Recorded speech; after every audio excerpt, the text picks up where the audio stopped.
এই তোরা কে কোথায় আছিস? সবাই এদিকে আয়। যে মহাজন বলেন মহাজন। জি মহাজন বলেন মহাজন। আগে মহাজন সাহেব বলাইছেন, বলেন মহাজন সাহেব। শোন সবাই মন দিয়ে কথা। আস্তে আস্তে পুলিশের ঝামেলা বেড়ে যাচ্ছে, আমাদের আরো অনেক চন্দন গাছ কাটা লাগবে। তাই যা লোক আছে আরো লোক বৃদ্ধি কর কাজের জন্য। আর গ্রাম থেকে খুঁজে খুঁজে লোক নিয়ে আয়, যাদের বাড়িতে ছোট ছোট বাচ্চারা আছে তাদেরকেও নিয়ে আয়, নিয়ে এসে কাজ কাটতে লাগা।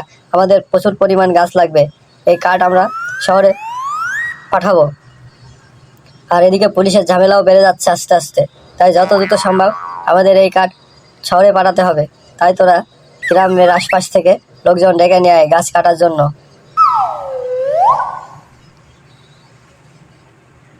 আগে মহাজন সাহেব, আপনি যে হাজিরা দেন সেই হাজিরায় মানুষজন কাজ করতে চায় না। হ্যাঁ মহাজন সাহেব, ও ঠিকই বলেছে। আচ্ছা ঠিক আছে, সমস্যা নাই, সবাইকে বলে দিস আগের থেকে হাজিরা বাড়িয়ে দেব। ডেকে নিয়ে আসবি তোরা, হাজিরা দেওয়ার সময় দেখে নেব। আচ্ছা ঠিক আছে মহাজন সাহেব। চুরি করে করে মহাজন হয়েছে, সালা গাছ গাছালি সব কেটে শেষ করে ফেললো। সালা মানসিক টাকা দিতে চায় না, কাজ করে সালা আবার মানুষজন খোঁজে। এই চুপ থাক, বেশি কথা বলিস না, শুনে ফেললে ঝামেলা হবে। যা যা যা যার কাজে যা। চাচা এসেছো তাহলে? শুনে রাখো, এবার আবার হাজিরা দিতে দেরি হবে না, আর টাকাও বেশি দেওয়া হবে। যত গাছ কাটবে তত টাকা পাবে। যাও কাজে লেগে পড়ো। ভাই কাজে আসতে বলেছিলেন জঙ্গলে গাছ কাটার, আমিও এসেছি আর আমার ছেলেকেও নিয়ে এসেছি। ঠিক আছে সমস্যা নাই সমস্যা নাই, যাও যার যার মতো গাছ কাটা শুরু করে দাও। দিনভর অনেক কাজ করলাম, অনেক খাটাখাটনি হলো, এবার হাজিরাটা ঠিকঠাক দাও, আমরা বাড়িতে যাই।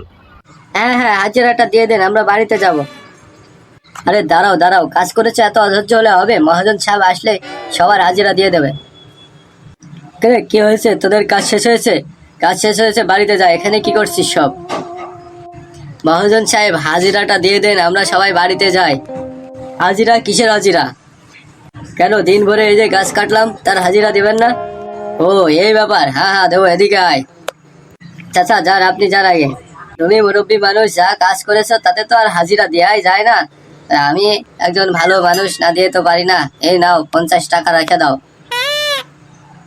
কি বললে তুমি? তোমার লোকজন কাজে আনার জন্য বললো এবার ডবল হাজিরা দিবে, আর এখন তুমি 50 টাকা হাজিরা দিচ্ছ? এটা কেমন কথা? সালার বুড়ো, যা দিয়েছি তাই নিয়ে এখান থেকে ভাগ, আবার কাল কাজে আসবি। এই তুই আয়, তোর হাজিরা নিয়ে যা। দেন মহাজন সাহেব, তুই তো আজকে প্রথম কাজে এসেছিস তাই না? হ্যাঁ মহাজন সাহেব, আমি আজকে প্রথম আপনার এখানে কাজে এসেছি, আর সাথে আমার ছেলেও নিয়ে এসেছি। প্রথম দিন কাজ করলে তো আমাদের এখানে ওটা ট্রেনিং এর ভিতর পড়ে, তুই তো কোনো কাজই জানিস না কিভাবে গাছ কাটতে হয় না হয়। ঠিক আছে সমস্যা নাই, আমি তোকে 40 টাকা দিয়ে দিলাম। আর তোর ছেলের তো এখনো বেশি বড় হয়নি, ও আর কি কাজ করবে? যা, ওর জন্য 20 টাকা, দুজনে 60 টাকা নিয়ে যা, কাল কাজে আসবি আবার। কাল থেকে বেতন বাড়িয়ে দেবো। মহাজন সাহেব আজকের হাজিরাটা দিয়ে দেন, আমরা বাড়িতে যাব। এই নে তোদের দুজনের 50 টাকা। কি বলেন মহাজন সাহেব? কালকে তো বলেছিলেন আজকে হাজিরা বাড়িয়ে দেবেন, কালকে আমরা নতুন ছিলাম, আজ তো আমরা নতুন নয়। আমাদের ঠিকঠাক হাজিরা দেন, 100 টাকা 100 টাকা 200 টাকা দিয়ে দেবেন। যদি না দিই তাহলে কি করবি? তাহলে এখানকার সমস্ত কাজ বন্ধ করে দেবো। কি শালা ফকিন্নির বাচ্চা, আমার কাজ তুই বন্ধ করে দিবি? তোর এত বড় সাহস, স্পর্ধা কে দিয়েছে তোকে? কেউ দেয়নি। গরিবের পেটে লাথি মেরে তুমি অনেক বড় হয়ে গেছো, অনেক উঁচুতে উঠেছো। আর না, তুমি আমাদের হাজিরা ঠিকঠাক দিলে এখানে কাজ চলবে, না দিলে চলবে না। কি আমার মুখের উপর এত বড় কথা? হারামজাদা টাকা, আজ গরিব বলে তুমি আমাকে লাথি মেরে ফেলে দিলে। ঠিক আছে, আমিও দেখে নিব তুমি কিভাবে ব্যবসা করতে পারো আমাদের পেটে লাথি মেরে। এই শয়তান মহাজনের বাচ্চা, তুই কেন আমার বাবাকে মারলি? শালা ফকিন্নির বাচ্চারা, এখান থেকে যাবি নাকি তোদের আমি পুলিশ ডেকে ধরিয়ে দেব? ঠিক আছে মহাজন সাহেব, আমি যাচ্ছি, কিন্তু আমি আবার ফিরে আসব।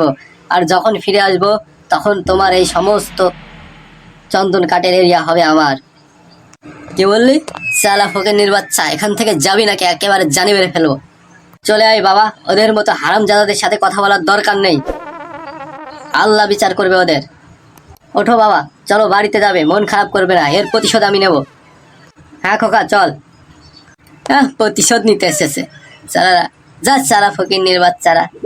হে ব্রো, তুই কি যাবি নাকি তোকে আবার দাওয়াত করে পাঠানো লাগবে? আমার হাজিরাটা দেবেন না মহাজন সাহেব?